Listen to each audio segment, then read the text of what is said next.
Hi, everyone. My name is Emma, and welcome back to Fluent English Practice. When I started learning English, I used to translate every single word in my head. It was so hard to speak naturally. But then, I learned how to think directly in English. And it completely changed the way I speak. Today, I'll show you how you can do the same, step by step.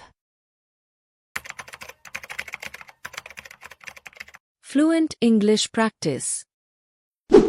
Liam, I think I'll never be fluent in English. Why do you say that, Emma? You've already improved a lot. Maybe, but every time I try to speak, I freeze. I keep translating from my language into English. It's so slow. That's common. Trust me. Every learner faces that stage. Really? I feel like I'm the only one. Not at all. But if you want to sound natural, you must stop translating in your head. I've heard that before, but how? My brain does it automatically. Let's fix that together. When you translate, your brain does double work.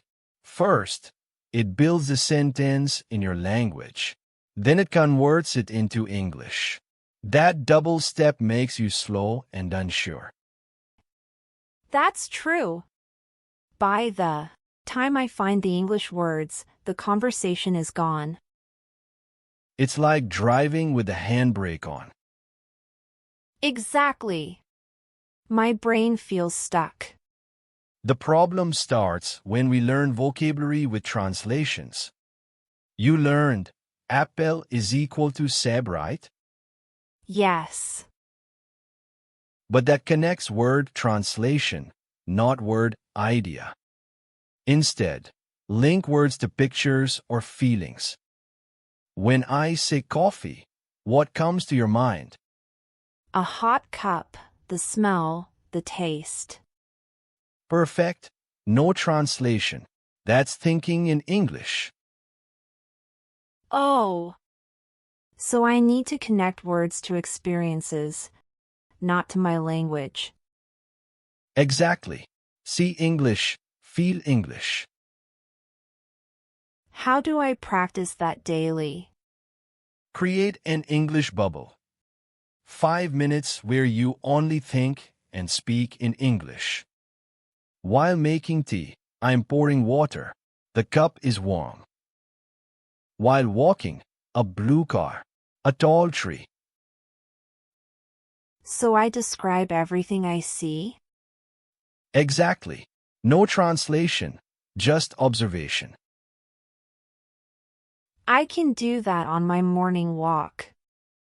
Perfect. Start small, stay consistent. Sometimes I know every word, but my sentences sound weird. That's because you think word by word. Fluent English uses chunks. How's it going?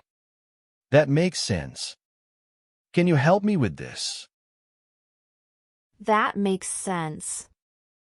I'll think about it. Exactly. When you memorize chunks, you skip translation. Your brain says phrases, not pieces.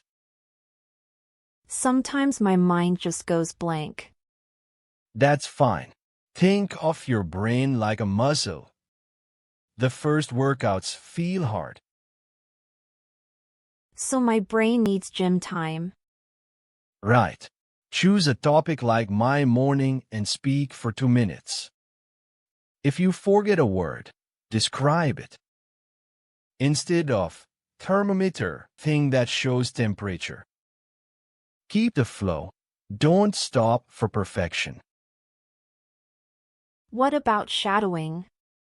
Does it help? Definitely.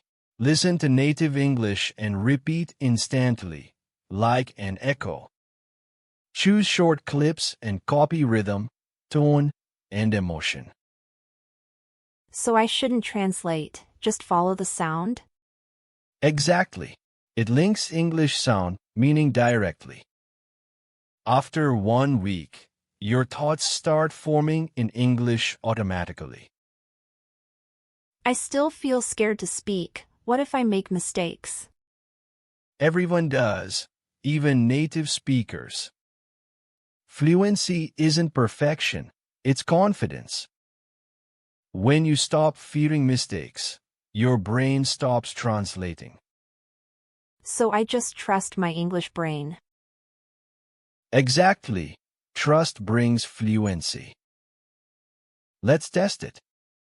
We're in a cafe. Order your drink. No translating. Hi. Can I get one cappuccino, please? Great. For here or to go. For here, please. Perfect, natural, smooth. See? You can already think in English. That was easy. Sometimes my native words still appear. Normal. When that happens, stay in English. If you forget remote control, say thing for the TV. It keeps your brain in English mode. Got it, never switch languages in my mind. I realized I remember better when I feel the words. Exactly. Say, I'm happy, and feel happy. Say, I'm tired, and slow your voice. Emotion connects directly to meaning. No translation needed. How long until I stop translating completely? Around 2 to 3 months of daily practice. 10 minutes a day is enough. Consistency wins over time. I can do that. Ready for a challenge? Yes. Day 1. Narrate your morning. Day 2. Shadow one short video. Day 3. Describe what you see outside. Day 4. Learn 5 new chunks. Day 5. Record yourself. Day 6. Speak with a friend or yourself. Day 7. Review and notice the progress. I'll do it and share my results. Listen to this difference. Translated version. I want to from supermarket return item because not good. Sounds broken. Direct English. I want to return this item to the supermarket because it's not good. And natural chunk. I'd like to return this. It's not what I expected. That sounds native. That's the magic of thinking in English. Let me summarize. Stop translating. Think in images and feelings. Practice the English bubble. Learn chunks. Shadow and speak daily. Don't fear mistakes. Beautiful summary. Remember, fluency is about flow, not speed. I like that, flow over speed. Yes. Talk to English, think in English, and live in English. So friends, join our 7-day Think in English challenge. Comment how it goes. We'd love to hear. Don't forget to like, subscribe, and share. Because the more you think in English,